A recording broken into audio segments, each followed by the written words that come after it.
Bismillahirrahmanirrahim. Assalamualaikum warahmatullahi wabarakatuh.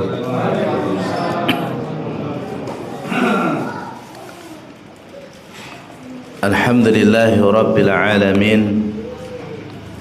Wala aqibatu lil muttaqin wala udwana illa 'alal zalimin. Wassalatu wassalamu ala asyrafil anbiya'i wal mursalin nabiyyina wa maulana Muhammadin wa ala alihi wa ashabihi wa man tabi'ahum bi ihsan ila yaumiddin wa ba'du. Jamaah salat Isya sekaligus jamaah pengajian Masjid Ar-Rasyid rahimani wa rahimakumullah. Semoga Allah merahmati kita semuanya. Alhamdulillah, kita bersyukur pada Allah Subhanahu wa ta'ala atas nikmat yang Allah berikan kepada kita, atas karunia yang Allah Subhanahu wa ta'ala curahkan kepada kita, sehingga dengan nikmat-nikmat tersebut maka kebaikan-kebaikan menjadi sempurna.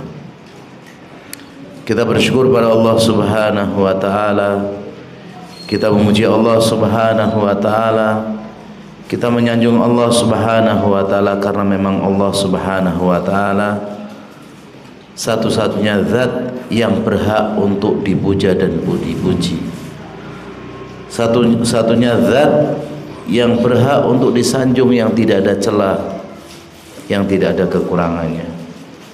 Oleh karena itu, ingatkan diri kita untuk senantiasa mensyukuri nikmat Allah Subhanahu wa ta'ala, untuk senantiasa memuji Allah Subhanahu wa ta'ala, dan kita istighfar, mohon ampun kepada Allah Subhanahu wa ta'ala atas kelalaian diri kita.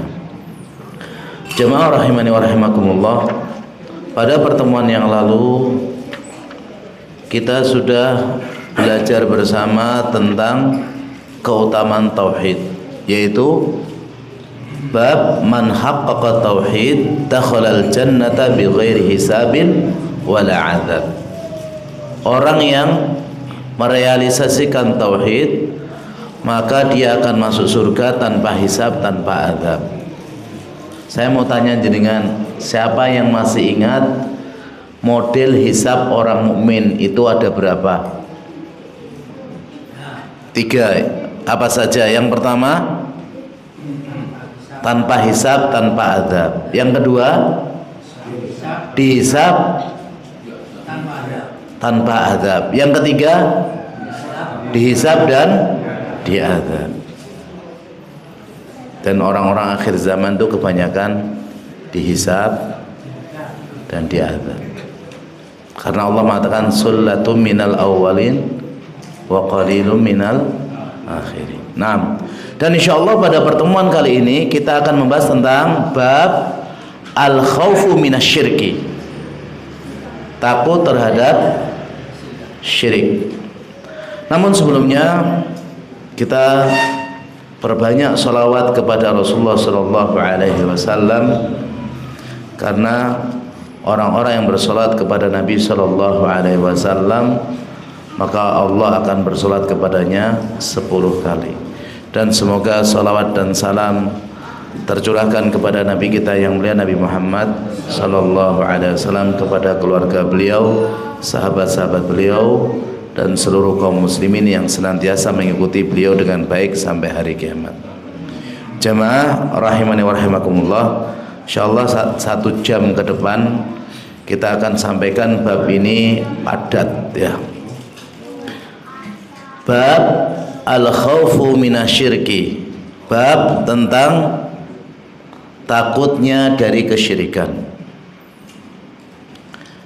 Khauf ini bahasa Arab, yang bahasa kita adalah takut. Khasyah juga bahasa Arab, bahasa kita takut. Bedanya khauf dengan khasyah, kalau khauf itu ketakutan karena yang ditakuti itu mengazab, menyiksa. Karena yang ditakuti itu berbahaya. Karena yang ditakuti itu memiliki kekuasaan. Karena yang ditakuti ini bisa berbuat sesuatu yang mengenai orang yang takut. Ini namanya khauf. Dan khauf pembagiannya sudah banyak dijelaskan oleh para ulama. Ada yang khauf ibadah, ada yang khauf tabi'i, ada yang khauf syirik, ada yang lainnya. Sedangkan khasyah takut karena keagungan. Lah di sini mu'alif membuat bab al-khaufu minasyirki. Takutnya kita, khawatirnya kita terhadap syirik. Karena memang kesyirikan itu berbahaya sekali. Apa itu syirik? Para ulama menjelaskan dengan penjelasan yang banyak. Intinya sama. Sebagaimana Nabi SAW sebutkan dalam hadis riwayat Bukhari Muslim, syirik itu antaj'ala lillahi niddan wa huwa khalaqaka. Engkau menjadikan untuk Allah tandingan sedangkan Allah yang menciptakanmu. Kalau kita menjadikan selain Allah itu sebagai tandingan Allah, apakah dalam masalah berdoa, dalam masalah nyari pujian, dalam masalah ditaati, dihormati, dimuliakan dan yang lain, maka ini bisa menjadi sebuah kesyirikan. Penjelasan ulama yang lain, ittikhadun niddi ma'allah, menjadikan tandingan kepada atau bersama Allah. Dan juga ada yang menyebutkan syirik itu taswiyatul makhluk bil khaliq, menyamakan makhluk dengan khaliq itu syirik. Dan di sini mu'alif membawakan beberapa dalil. Yang pertama, beliau bawakan dalil dari surat An-Nisa. Dan sebelum kita membaca dalil tersebut,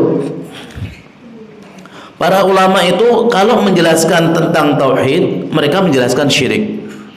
Kalau menjelaskan tentang sunnah, menjelaskan juga bid'ah. Kalau menjelaskan akhlak-akhlak karimah, juga menjelaskan akhlak-akhlak yang sayyi'ah. Kenapa? Alasannya apa? Penyeimbang. Apa yang lain? Karena orang tidak akan sempurna mempelajari A kalau tidak mempelajari B. Kalau tidak mempelajari lawannya, nggak akan sempurna pengetahuan tersebut. Maka para penyair Arab mengatakan, araftu syarra la li syarri walakin li tauqihi. Aku mengetahui kejelekan bukan untuk aku lakukan, tapi aku akan jauhi. Wa man lam ya'rifi syarra minal khairi yaqa fihi. Barang siapa yang tidak mengetahui kejelekan dari kebaikan, dia akan terjatuh di dalamnya, sadar atau tidak sadar.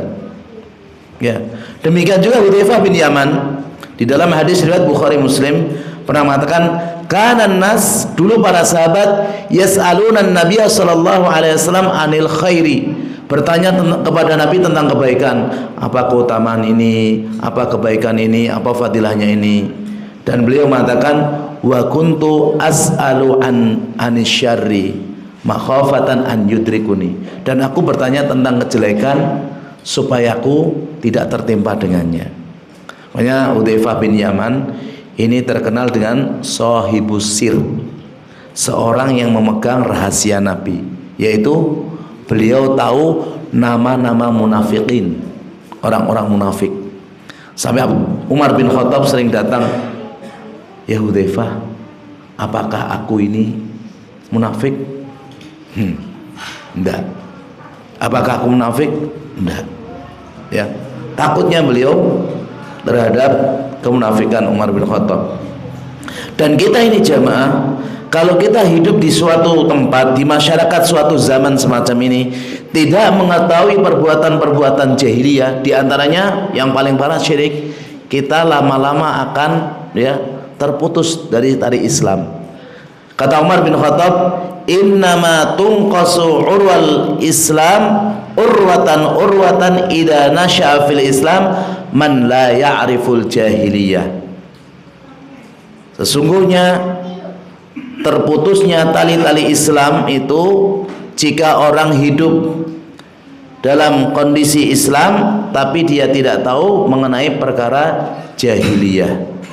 Ini disebutkan oleh Ibnu Taimiyah dalam kitabnya Dar'u Ta'arud Al-Aql wan Naql. Dan ini benar jamaah, kalau kita tidak tahu perkara jahiliyah maka tali-tali Islam itu akan terputus seutas demi seutas, sedikit demi sedikit. Dan nanti orang akan mengatakan ini salah, ini salah, ini salah. Ya seperti itu. Tapi kalau dia mau mengetahui tentang hal-hal yang jelek, maka dia tidak akan terjatuh dan akan tetap kokoh dalam tali Islam. Nah, jamaah rahimani wa rahimakumullah, kita baca dalil-dalilnya. Yang pertama, mu'alif membawakan dalil surat An-Nisa ayat berapa? 48. Dan ini juga sama dengan ayat 116. Innallaha la yaghfiru ay yushraka bih. Sesungguhnya Allah tidak mengampuni dosa syirik. Wa yaghfiru ma duna dzalika liman yasha. Dan Allah mengampuni dosa selain syirik bagi siapa yang Allah kehendaki. Di sini ayatnya jelas. Allah tidak mengampuni dosa syirik. Dan Allah mengampuni dosa selain syirik. Kata duna itu selain maksudnya yang di bawah syirik, bukan yang di atas syirik. Apa dosa di atas syirik? Ada enggak?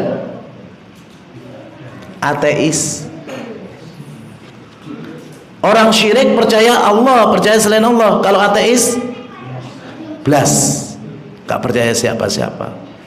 Kata duna, maka ada yang mengatakan di bawah, ada yang mengatakan selain. Selain atau di bawah, yang selainnya yang di bawahnya. Ya.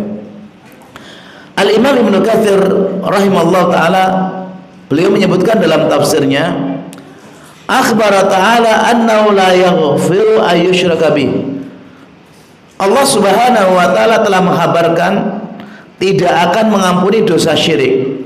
Ai la yughfaru li 'abdin laqiyahu wa huwa musyrik.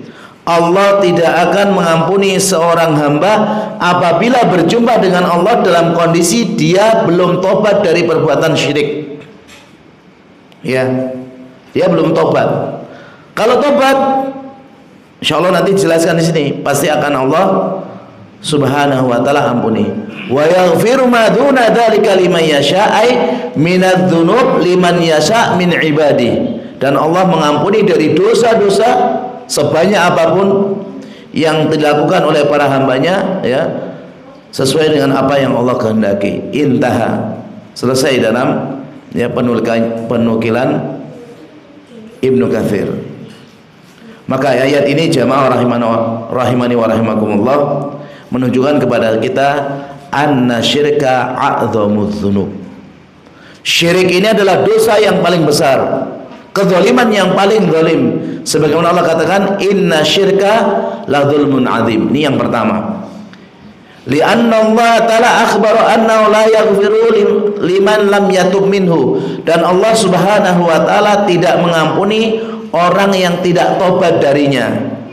Sebagaimana Allah katakan di dalam banyak ayatnya seperti surat Al-An'am, ya, seperti surat Al-Maidah, ya, seperti surat An-Nisa ini.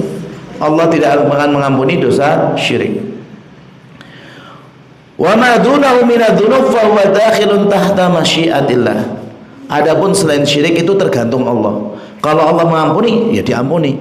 Kalau Allah mau mengadabnya, ya diadab. Insya'a ghufirahu liman laqiyahu bi wa insya'a adzabahu. Kalau Allah menghendaki, Allah akan ampuni. Kalau Allah tidak menghendaki berjumpa dengannya, Allah akan mengazabnya. Maka bagi setiap muslim muslimah harus takut yang namanya syirik, ya, harus takut dengan yang namanya syirik. Li'annahu aqbahul qabih, keburukan yang paling buruk itu syirik. Tapi kalau kita ngomong syirik, ada orang berbuat syirik, hati kita nggak ada kerentek, berarti kita belum paham tentang syirik. Ada orang datang ke dukun, ada orang baca zodiak, ada orang percaya dengan sesuatu yang sial, kita nggak ada rasa gimana-gimana, berarti kita memang belum paham tentang syirik. Sebagaimana kita paham itu maksiat, ada orang berzina kita marah, ada orang membunuh kita marah. Tapi kalau ada berbuat syirik kita nggak marah, berarti kita belum paham tentang hal yang semacam itu. Dan itu adalah perbuatan orang-orang kafir. Allah Subhanahu wa taala menyebutkan summal ladzina kafaru bi rabbihim ya'dilun. Kemudian orang-orang kafir terhadap Rabbnya, mereka itu ya udul, ya apa, ya'dilun artinya mengingkari, melawan dari Allah Subhanahu wa taala. Kenapa seorang itu harus takut dari syirik? Karena perbuatan syirik ini adalah lawan dari tujuannya Allah ciptakan jin dan manusia. Apa tujuannya? Tauhid. Sedangkan syirik ini adalah kebalikannya. Munafir lahu min kulli wajhin. Dan kesyirikan ini menafikan tauhid dari segala sisi, semuanya ditolak. Wa dzalika ghayatul mu'anadati li rabbil alamin. Dan syirik ini adalah puncak pembangkangan kepada Allah Rabb semesta alam. Wastikbari an ta'atihi, dan angkuh sombong terhadap ketaatan kepada Allah. Wa dzullilahu, dan sombong dari merendahkan diri kepada Allah. Wal inqiyadi li awamirihi, dan sombong dari tunduk patuh kepada perintah Allah Subhanahu wa taala. Kalau di dunia ini kosong dari yang namanya tauhid, maka pasti kiamat. Jadi Allah menciptakan langit dan bumi karena kalimat tauhid. Allah menciptakan jin dan manusia tujuannya karena untuk merealisasikan tauhid. Tapi kalau di bumi ini sudah nggak ada tauhid, pasti kiamat. Nabi SAW dalam hadis riwayat Imam Muslim pernah bersabda, la taqumus sa'atu hatta la yuqalu fil ardi Allah Allah. Kiamat itu tidak akan terjadi sampai di muka bumi ini nggak ada kalimat Allah Allah. Jadi kalau nanti suatu ketika sudah tidak ada sholat, tidak ada zikir, tidak ada azan, orang lupa dengan kehidupan duniawi, semuanya kehidupan duniawi, tidak ada yang namanya ibadah, maka saat itu Allah Subhanahu wa taala menerbitkan matahari dari barat, ya. Ini kiamat nanti. Dan syirik ini adalah tasbihun lil makhluk bil khaliq, menyerupakan makhluk kepada khaliq. Jadi kalau orang berbuat syirik, ya, itu hakikatnya menyerupakan makhluk dengan khaliq. Seperti misalnya nanti kita akan jelaskan juga riya. Riya itu kita menyandingkan Allah dengan makhluk. Makhluk itu seakan-akan sama levelnya kepada Allah. Sedangkan kalau ujub, kita menyandingkan diri kita kepada Allah. Parah juga. Kata Syekhul Islam Ibnu Taimiyah, wa katsirun ma yaqrunun nasu bainar riya'i wal ujub. Sebagian besar manusia itu menggandengkan antara riya dan ujub. Padahal riya beda, ujub beda. Beliau menjelaskan farriya min babil isyraqi bil khalqi. Riya itu adalah seorang menyekutukan Allah dengan makhluk. Dia minta pujian dari Allah, dia juga minta pujian dari orang lain. Itu riya, menyandingkan Allah dengan makhluk. Ini bahaya. Ini syirik, tapi syirik kecil, tapi dosanya tetap dosa besar. Wal ujub min babil isyraqi bin nas. Sedangkan ujub menyandingkan Allah dengan diri kita. Bahaya betul? Bahaya. Ujub itu merasa kita lebih pintar, lebih alim, lebih soleh, lebih berjasa, lebih tanpa merendahkan orang lain. Tapi kalau merendahkan orang lain, saya pintar, dia bodoh. Saya alim, ya dia nggak tahu. Saya soleh, dia jahat. Itu namanya kiber. Sedangkan kiber, Rasulullah SAW mengatakan, la yadkhulul jannah man kana fi qalbi misqala dzarratin min kibrin. Tidak akan pernah masuk surga orang yang ada dalam hatinya seberat biji atom dari kesombongan. Kenapa? Karena yang berhak sombong hanya Allah, yang tidak punya cacat dan celah. Kita ini adalah makhluk yang Allah ciptakan dari air yang hina, melalui jalan yang hina oleh bapak kita, dan lahir dari ibu melalui jalan yang hina. Makanya apa yang akan kita sombongkan? Ganteng, Allah yang ngasih. Pinter, Allah yang ngasih. Kaya, Allah yang ngasih. Kita itu tidak punya hal yang perlu untuk disombongkan. Maka sangat-sangat layak ya manusia yang sombong diancam oleh Rasulullah SAW, la yadkhulul jannah, tidak akan masuk surga. Di samping itu kesyirikan jemaah, kesyirikan itu adalah a'dzamudz dzunub, dosa yang paling besar. Makanya kita hendaknya takut dengan yang namanya kesyirikan ini ya. Kemudian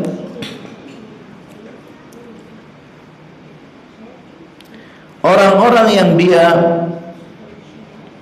dalam kehidupannya pernah berbuat syirik, hendaknya dia bertobat kepada Allah Subhanahu wa ta'ala. Karena orang yang pernah berbuat syirik kemudian dia bertobat kepada Allah, maka Allah akan ampuni. Meskipun itu syirik besar. Dosa apapun di muka bumi ini, mau dosa sebesar apapun, kalau kita bertobat kepada Allah Subhanahu wa ta'ala, pasti Allah ampuni. Dan kita nggak boleh putus asa dari rahmat Allah Subhanahu wa ta'ala. Allah Subhanahu wa ta'ala berfirman dalam surat Az-Zumar ayat 53, Qul ya ibadiyalladzina asrafu ala anfusihim, katakan kepada hamba-hambaku ya, yang telah melampaui batas pada diri mereka sendiri, la taqnatu min rahmatillah, jangan pernah putus asa dari rahmat Allah. Innallaha yaghfirudz dzunuba jami'a, Allah mengampuni seluruh dosa. Jadi kalau di muka bumi ini, mau dia dosa syirik, dosa bid'ah, dosa-dosa besar, riba, zina dan yang lainnya, pasti Allah akan ampuni. Selama nyawa belum di kerongkongan, selama matahari belum terbit dari barat, pasti akan diampuni. Dan at-ta'ib minadz-dzanbi kama la dzanba lahu, orang yang tobat dari dosa seperti nggak punya dosa ya. Tapi kalau dulunya pernah beramal bertahun-tahun kemudian berbuat syirik besar, semua amalannya hancur. Kemudian setelah itu tobat, baru dia mulai punya amalan, yaitu tobat dan dosanya diampuni. Tapi amalannya yang sudah hancur sudah nggak bisa kembali ya. Makanya hati-hati kita terhadap yang namanya syirik ini ya. Dan ayat tadi wa yaghfiru ma duna dzalika liman yasha, Allah mengampuni dosa siapa saja yang Allah kehendaki. Ini bantahan kepada orang-orang Khawarij. Orang Khawarij namanya sudah nggak ada mungkin, tapi pemikirannya akan ada sampai akhir zaman, sampai kiamat. Yaitu diantara pemikirannya mengkafirkan orang-orang yang melakukan dosa besar. Pelaku zina kafir, pembunuh kafir, ini kafir. Nanti masuk di akhirat finnar khalidina fiha. Ini pemahaman orang Khawarij yang dulu yang membunuh Utsman bin Affan, yang membunuh Ali bin Abi Thalib. Dan ini juga bantahan orang Mu'tazilah. Kalau orang Mu'tazilah sampai sekarang masih ada, mengatakan orang yang berbuat dosa besar tidak mukmin, tidak kafir. Terus apa? Manzilatun bainal manzilatain, dia ada di antara mukmin dan kafir, tapi di akhirat finnar, kekal. Sedangkan akidah Ahlussunnah, orang melakukan dosa besar Selama dosa-dosa besar itu tidak mengeluarkan dari Islam, tetap dia mukmin dalam keimanannya, tapi dia kurang dalam perbuatan jeleknya. Dan kalau dia tobat, maka Allah Subhanahu wa taala akan mengampuninya. Selama tadi ya nyawa belum di kerongkongan dan matahari belum terbit dari barat. Jelas niki jamaah? Ini ayat pertama yang dibawakan oleh mu'alif supaya kita ini khawatir terhadap syirik. Ayat yang kedua yang dibawakan oleh mu'alif adalah perkataan Khalilur Rahman. Siapa? Ibrahim alaihissalam. Nabi Ibrahim alaihissalam di antara doanya meminta kepada Allah, wajnubni wa baniya an na'budal asnam. Ya Allah, jauhkan aku dan anak keturunanku semuanya dari menyembah asnam. Apa itu asnam? Asnam itu sebenarnya patung. Ya. Sedangkan wasan itu berhala. Apa bedanya sonam sama wasan? Sonam jamannya asnam, wasan jamannya ausan. Sonam itu batu atau kayu yang dibentuk seperti orang, seperti binatang atau makhluk-makhluk yang aneh. Itu namanya sonam atau asnam, patung. Kalau berhala, segala sesuatu yang diagungkan. Apakah itu nanti bentuknya batu, bentuknya kayu, bentuknya barang, bentuknya pohon, bentuknya danau atau yang lain, itu namanya wasan. Kalau ada kuburan dibangun megah, dikasih mori, kemudian nanti di situ ditawafi, dibacakan Al-Qur'an, diagungkan, namanya wasan, berhala. Maka Nabi SAW mengatakan, ya, Allahumma la taj'al qabri wathanan tu'ban. Ya Allah, jangan jadikan kuburanku berhala yang disembah. Jadi bedakan ya antara patung itu sonam dengan wasan. Kalau wasan itu umum, bahkan cuma sekedar tunggul atau potongan kayu itu diagungkan bisa jadi wasan, jadi berhala. Kuburan tadi bisa jadi berhala. Ini jamaah, insyaallah nanti ada pembahasannya di bab-bab selanjutnya. Ini jamaah rahimani wa rahimakumullah, Nabi Ibrahim alaihissalam itu dikenal sebagai Abul Anbiya, bapaknya para nabi. Dan beliau berdakwah dari masih muda. Beliau mendakwai bapaknya waktu di Babilonia. Waktu beliau keluar dari Babilonia, yang beriman itu adalah sepupunya, yaitu Nabi Lut, dan juga istrinya yaitu Sarah. Ya. Dan beliau setelah itu dari situ pindah ya ke Mesir, ke Palestina, kemudian setelah nikah dengan Hajar pernah juga ke Mekah.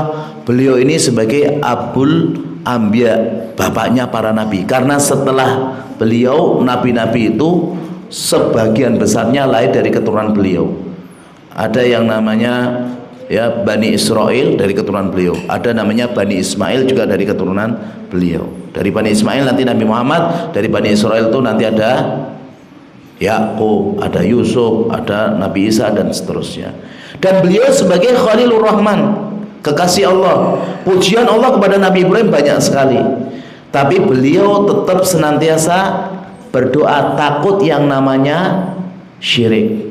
Mungkin nggak para nabi itu berbuat syirik? Nggak mungkin.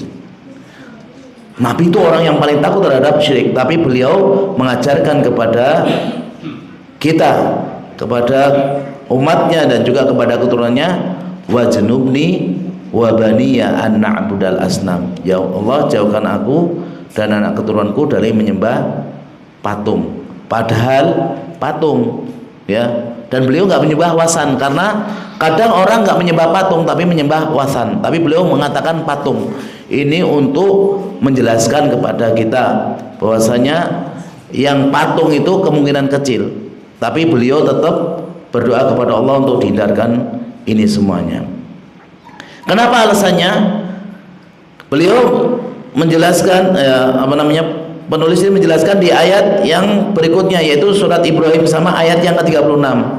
Alasannya seluruh patung atau berhala itu sering menyesatkan orang. Rabbi innahunna adlalna katsiran minan nas.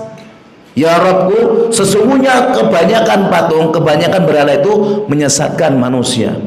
Dia sudah S2, S3, mungkin dia profesor, mungkin dia sudah baca Al-Quran hatam, bahkan baca tafsir Ibnu Katsir hatam, tapi masih senang minta kepada penghuni kubur. Kenapa? Karena memang tersesat dengan ya para wasan tadi, para sonam tadi. Itu gak sedikit orang yang tersesat. Orang yang mengagungkan terhadap benda ini, benda itu tersesat dengan ya benda-benda tersebut. Meskipun secara intelektual, secara pendidikan dia sudah S2, S3 misalnya. Dan ini benar kata beliau. Ya, Rabbku, sesungguhnya patung-patung itu, berhala-berhala itu menyesatkan kebanyakan dari manusia. Orang itu kalau sudah kadung seneng dengan kuburan, dikasih tahu apapun nggak nerima, susah. Sebagaimana orang yang sudah mati hidup dengan judi, sudah tahu judi online, dia sudah disita rumahnya, minta cerai istrinya, tetap aja terus sampai nanti Allah memberikan ya rahmatnya, baru nanti dia tobat. Kalau enggak ya susah. Seperti orang-orang semacam ini juga. Dari ayat ini dan ayat sebelumnya, jamaah rahimani wa rahimakumullah, maka kita tahu ya bahwasanya kesyirikan itu luar biasa. Maka kita hendaknya harus takut yang namanya syirik, karena syirik itu selain dosa besar yang paling besar, syirik itu bisa menghapuskan amal. Kalau syirik besar, amal seluruhnya habis. Kalau syirik kecil, amal itu yang dilakukan juga habis. Ya, nanti kita jelaskan waktu pada dalil yang ketiga untuk tentang syirik kecil. Kalau syirik besar, seluruh amal habis. Allah Subhanahu wa taala mengatakan dalam surat Az-Zumar ayat 65, la in asyrakta la yahbatanna 'amalu. Nah, Nabi ditegur sama Allah, Muhammad, kalau kamu berbuat syirik, habis seluruh amalan. Oleh karena itu seluruh nabi dan rasul dakwanya tentang ini. Dan kita kalau dakwahkan ini, lama-lama dimusuhi oleh masyarakat. Tapi kalau sekedar dakwah tentang masalah adab, akhlak, orang banyak senang. Tapi kalau sudah ngomong ini syirik, ini syirik, ini syirik, lama-lama dimusuhi. Karena ini sudah menjadi sunatullah. Bahkan bukan hanya Nabi Muhammad, seluruh nabi. Di dalam surat Al-An'am Allah mengatakan ayat yang ke-88, walau asyraku lahabitu anhum ma kanu ya'malun. Andaikan mereka para nabi berbuat syirik, maka seluruh amalannya bisa hapus. Ya. Allah tidak mengampuni dosa syirik. Dan orang yang berbuat syirik, kata Allah, innahu may yusyrik billah faqad harramallahu alaihil jannah, diharamkan surga. Wa ma'wahun nar, tempatnya dalam neraka. Wa ma lidzalimina min ansar, dan tidak ada penolong bagi orang-orang yang berbuat zalim. Bahkan syirik itu, ya orang berbuat syirik itu orang yang paling sesat. Siapa yang mengatakan? Allah. Wa man adallu mimma yad'u min dunillah. Siapa yang lebih sesat dibandingkan orang yang menyeru kepada selain Allah?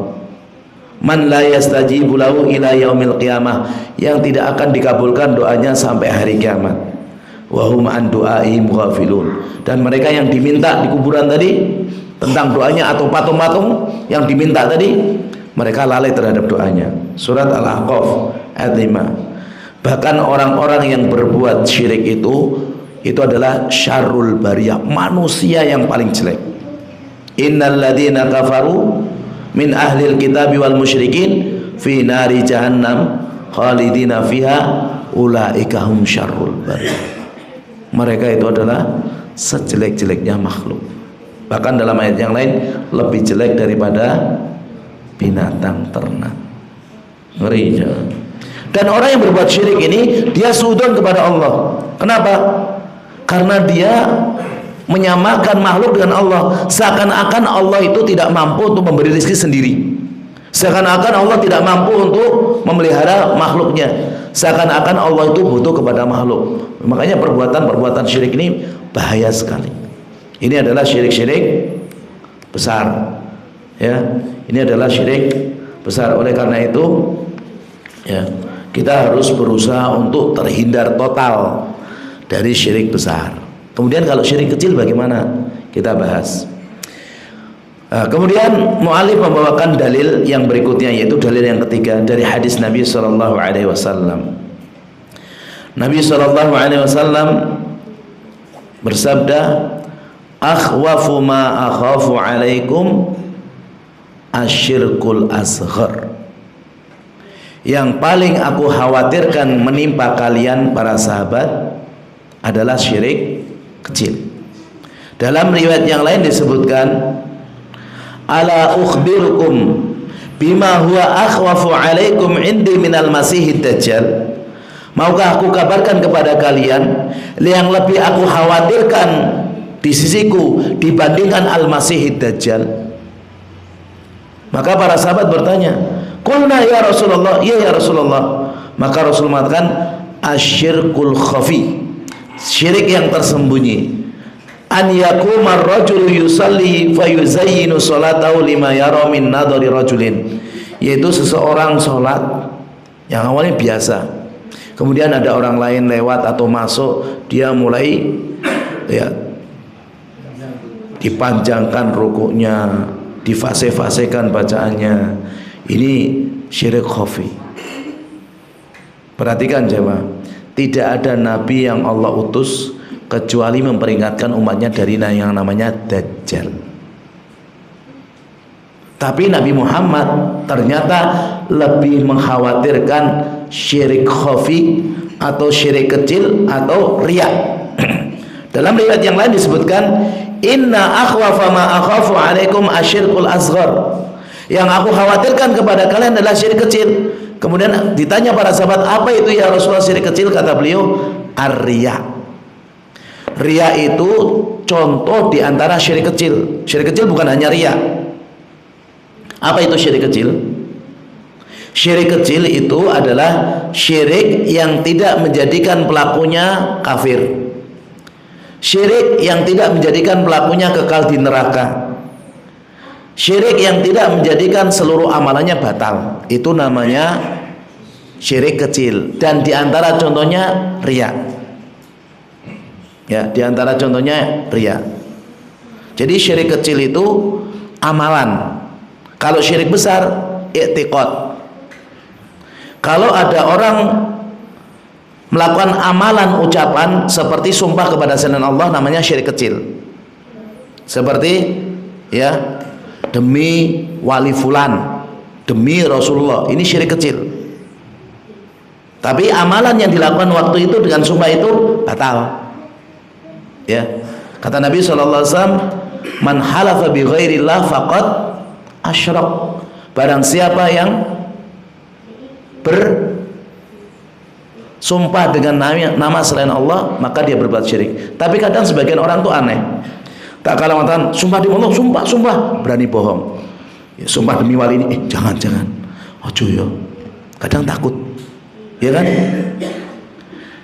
Kalau ada orang bersumpah dengan nama Allah, berbuat dusta dengan bersumpah dengan nama selain Allah, jujur, dosanya besar mana? Dosanya besar pun di. Jadi ada orang dia sumpah demi Allah, aku tadi nggak nyuri, dia bohong padahal nyuri. Kemudian yang satunya dia benar nggak nyuri, demi Rasul, demi kiai, demi fulan, demi wali, demi semuanya disebutkan, saya nggak nyuri. Ini jujur, ini bohong. Dosanya besar mana? Demi Allah. Dosanya besar demi selain Allah. Karena demi Allah tadi dia dosanya dosa dusta. Sedangkan dia mengatakan demi selain Allah, dosanya dosa syirik. Besar mana bohong sama syirik? Syirik. Ini perlu dijelaskan. Sebenarnya semua materi kajian itu penting, jemaah. tentang masalah tauhid syirik ini penting, masalah fikih yo penting, masalah baca Quran penting, semuanya penting ya. Tapi nggak mungkin kita belajar semuanya, setidaknya kita ambil dikit-dikit, jelaskan. Oh ini jadi para ulama menjelaskan syirik kecil itu seluruh ucapan, seluruh perbuatan, apakah itu amalan dohir atau amalan hati yang bisa mengantarkan kepada syirik besar, itu namanya syirik kecil ya. Apalagi syirik kecil pakai jimat, man ta'allaqa tamimatan faqad asyrak. Insyaallah nanti bab-babnya juga ketemu. Ini syirik kecil. Perbedaan syirik kecil sama syirik besar itu 3 yang paling mendasar. Yang pertama, syirik besar itu menghapuskan seluruh amal kita. Misalnya dari umur 20 tahun kita ibadah, sholat, zakat, puasa, haji, semuanya.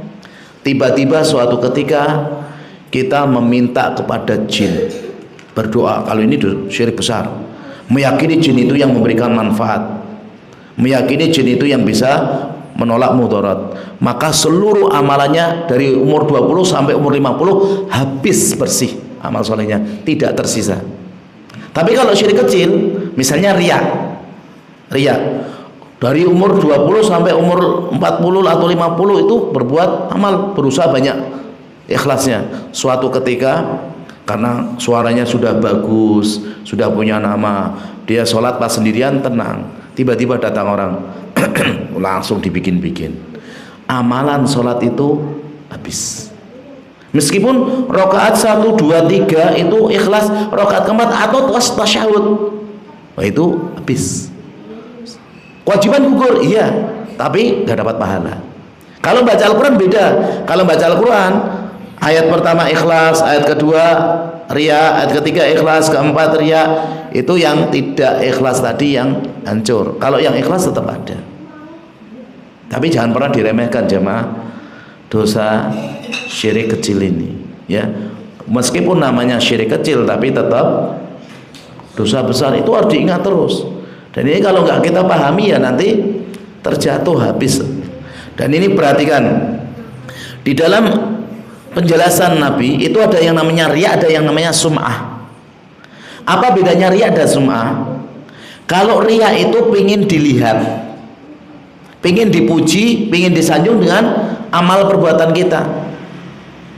Tapi kalau sum'ah pingin diperdengarkan, sum'ah pingin diperdengarkan. Kalau kita baca Al-Quran, kemudian ada orang yang lihatin kita bagus-baguskan bacaannya, pingin dipuji, riya apa sum'ah? Riya. Walaupun kita suara, tapi namanya riya. Tapi kalau sum'ah, sum'ah itu kita pingin diomongkan. Misalnya ya, kita misalnya tadi malam sholat malam 2 rakaat, terus nonton bola 2 jam, kemudian di kantor atau di tempat kerja ngantuk. Mas kok ngantuk sih? Nah mulai ya, long semalam itu aku sholat malam. Ini ada orang loh sholat cuma 2 rakaat 5 menit, nonton jamnya 2 jam, ngantuk di kerja, alasannya sholat malam. Ada yang model gitu? Ada. Orang sekarang itu diterangkan oleh para ulama, kita ini sedikit amal dan jarang yang ikhlas. Lebih parah lagi, kita ini di satu zaman yang nggak beramal tapi ingin dipuji dengan amalan yang tidak kita amalkan. Ini parah lagi, ya kan? Ini parah ini. Orang dulu, saya sebutkan 2 kisah. Muhammad bin Munkadir itu pernah menceritakan kondisi itu pernah gersang sekali, kemarau panjang. Kaum muslimin itu doa, belum turun hujan, tapi ada orang masuk ke masjid, dia nggak kenal orang itu siapa, di tempat gelap gitu kan, nggak ada lampunya ya. Kemudian dia sholat 2 rakaat, kemudian angkat tangan, belum selesai hujan deras sekali. Kemudian sama Muhammad Munkadir dilihatin terus orang itu. Pas dia keluar ke rumahnya itu diikuti. Besok pagi didatangi rumahnya, Pak, sampean yang tadi malam berdoa ini, kamu siapa? Nggak ada urusannya denganmu. Dia khawatir kalau ini dikenal. Akhirnya dia ya kemas-kemas pergi karena dia ngontrak di situ, tukang sepatu ternyata. Ini jamaah, orang dulu itu kalau punya doa, doanya dikenal, doanya itu makbul, nggak pengen dikenal, takut, lari. Sampai Muhammad bin Munkadir itu tua, meriwayatkan itu nggak tahu siapa dia. Sama juga dengan Abdullah bin Mubarak, kisahnya hampir sama. Abdullah bin Mubarak itu punya budak hitam, ya. Padahal kaum muslimin itu sudah melakukan sholat istisqa, itu juga nggak hujan. Ternyata budak hitam itu di malam hari dia angkat tangan, hujan deres. Setelah itu dimerdekakan sama Abdullah bin Mubarak. Kemudian, loh Abdullah bin Mubarak, kenapa kau memerdekakan aku? Kamu tahu apa? Kamu tahu sesuatu? Iya, aku tahu ini. Ya Allah, aku mohon kepadamu, wafatkan aku, karena takut orang-orang tahu. Setelah sebentar itu meninggal dunia. Ini jamaah, beda dengan kita. Doa kalau kita seandainya kabul, langsung nulis.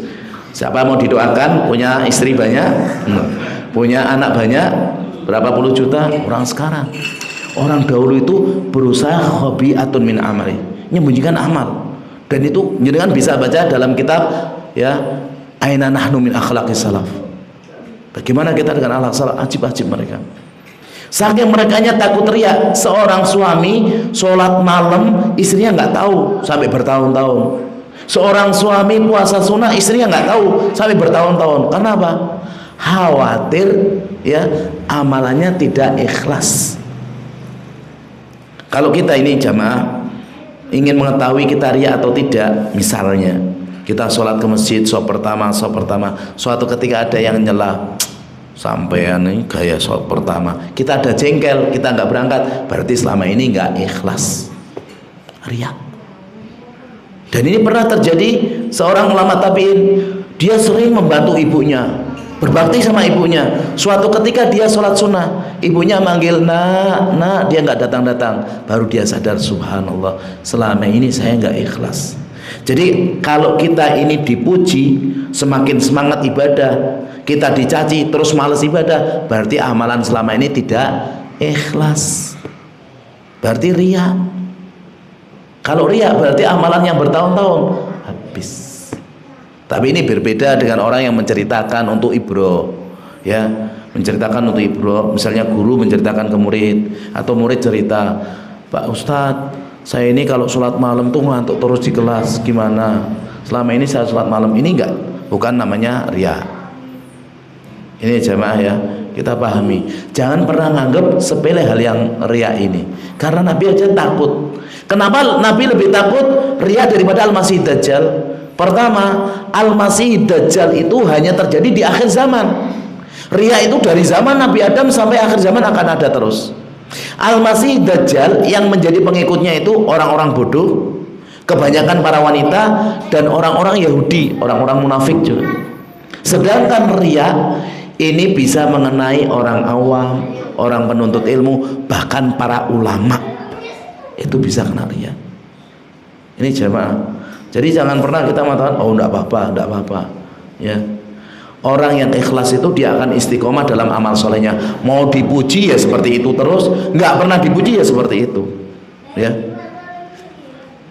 Kalau kita pingin nama kita disebut waktu kita kurban, kita pingin sedekah kita disebutkan, berarti ini sudah nggak ikhlas. Ini namanya riya.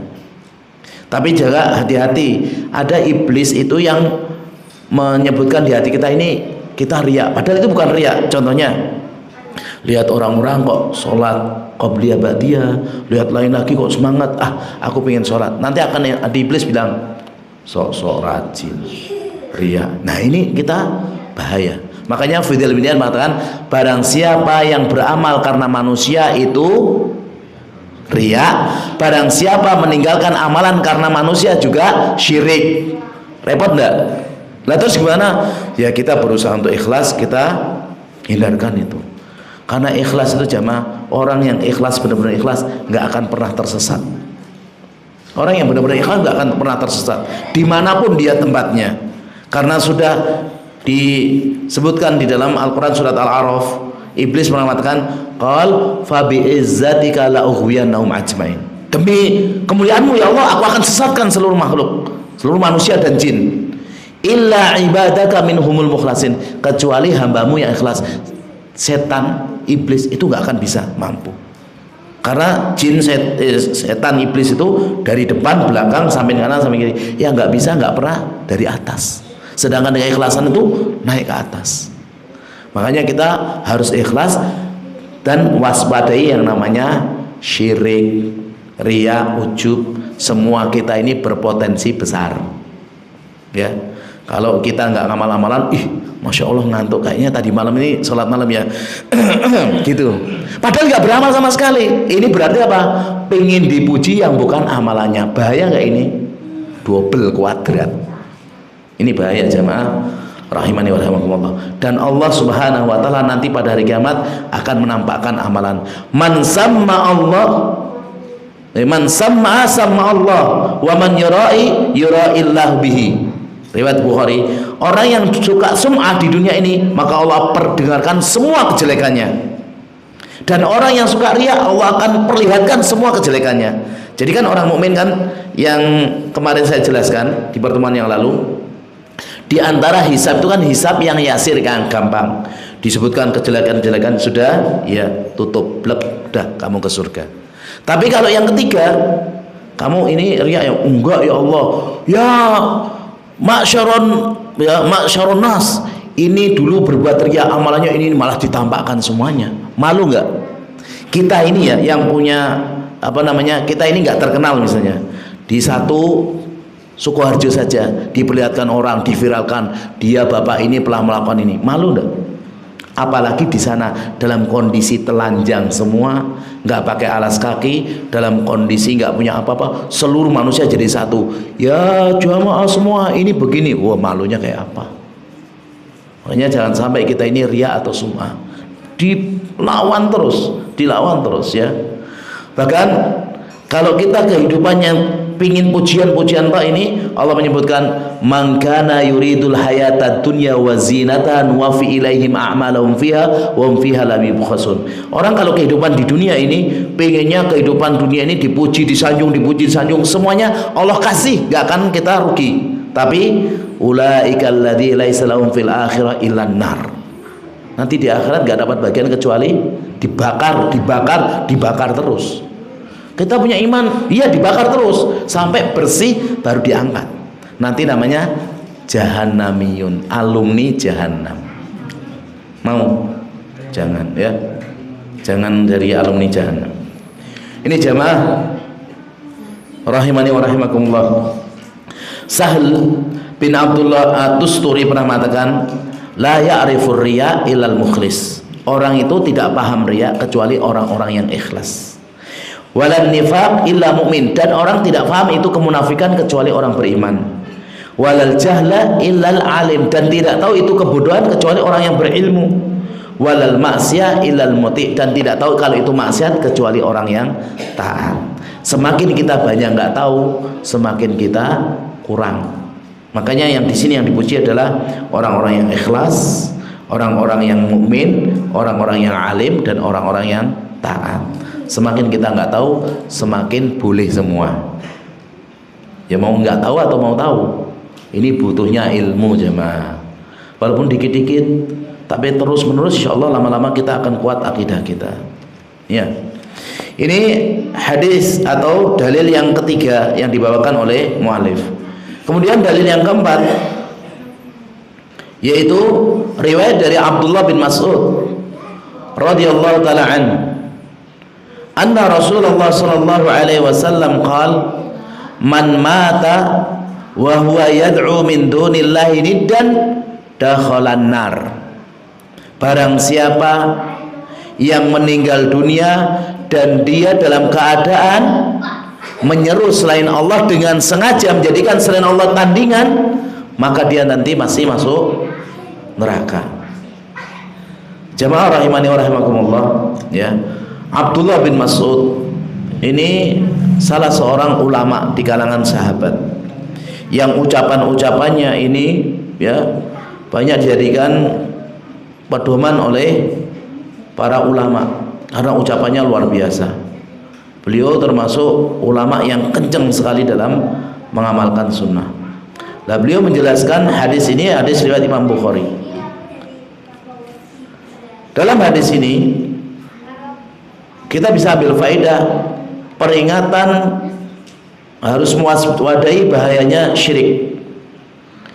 Yang kedua, ini kan orang meninggal dalam kondisi musyrik, maka motivasi kepada kita untuk sering-sering taubat, sering-sering istighfar, mohon ampun kepada Allah. Banyak kita berbuat syirik nggak sadar. Makanya diantara doanya apa? Allahumma inni a'udzubika an usyrika bihi mala a'lam. Yang aku nggak tahu. Kadang orang nggak sadar. Sebenarnya pengen ikhlas, tapi ada perasaan aku ujub. Ujub termasuk masuk syirik nggak tadi? Masuk. Ternyata aku ya sok pertama terus ya. Nah, mulai. Ternyata aku paling rajin. Mulai. Ini banyak orang nggak sadar. Semakin dia kurang ilmunya, semakin dia nggak nyadar kalau itu perbuatan syirik. Yang ketiga, hendaknya seorang itu berdoa hanya kepada Allah, ya. Barang siapa yang menyuruh selain Allah, ini perbuatan syirik. Makanya doa itu hanya untuk Allah, hanya kepada Allah, dan doa kita terus menerus karena Allah Subhanahu wa taala berjanji pasti mengabulkan, ya, pasti mengabulkan. Ud'uni astajib lakum. Dan yang keempat, orang yang berbuat syirik dan tidak sempat untuk bertobat, maka Allah tidak ampuni dosanya. Makanya yang berbuat syirik itu harus lepas semuanya. Memang ada orang itu susah, terutama kuburiyun, orang yang senang sekali dengan kuburan. Sebagian santri itu saya lihat tuh senang sekali dengan kuburan. Saya tanya langsung, Mas, apa faedahnya kalau setoran di kuburan? Kalau setoran dengan ustadz itu kadang ngantuk, apalagi sampai 15-20 juz, ustadznya ngantuk. Kalau setoran sama penghuni kubur, dia akan senantiasa terjaga terus. Subhanallah, sampai keyakinan seperti ini. Dulu saya pernah tanya salah satu santri yang ngaji di kuburan, berjus-jus di kuburan. Masya Allah, benar apa salah? Sama. Bahkan kita dulu diajari mau ujian jaluk sunan sana. Ini bukan hal yang tabu lagi, sudah rahasia umum, ya. Padahal Allah Subhanahu wa taala mengatakan in tad'uuhum la yasma'u du'aakum. Kalau kalian seru patung, berhala, batu, mayat, tidak akan mendengar doa kalian. Walau sami'u, andaikan dengar, mastajabu lakum, tidak akan mengabulkan doa kalian. Wa yaumal qiyamati yakfuruna bisyirkikum, nanti pada hari kiamat mengingkari syirik-syirik kalian. Jadi perbuatan meminta kepada penghuni kubur, meminta kepada patung, berhala adalah syirik. Wala yunabbi'uka mislu khabir, tidak ada yang menghabarkan kepada kalian semisal Allah yang maha teliti. Ini jamaah rahimani wa rahimakumullah. Makanya kita jangan sampai meminta kepada selain Allah.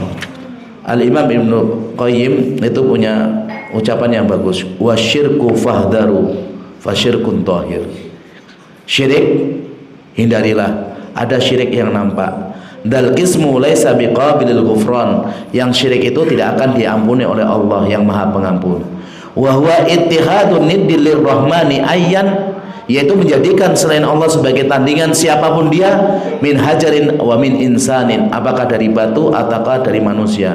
Yad'uhu aw yarju summa yakhafu, berdoa kepadanya, memohon kepadanya, takut kepadanya. Wa yuhibbuhu kama habbatid diyan, mencintai patung-patung, berhala atau kuburan seperti mencintai Allah.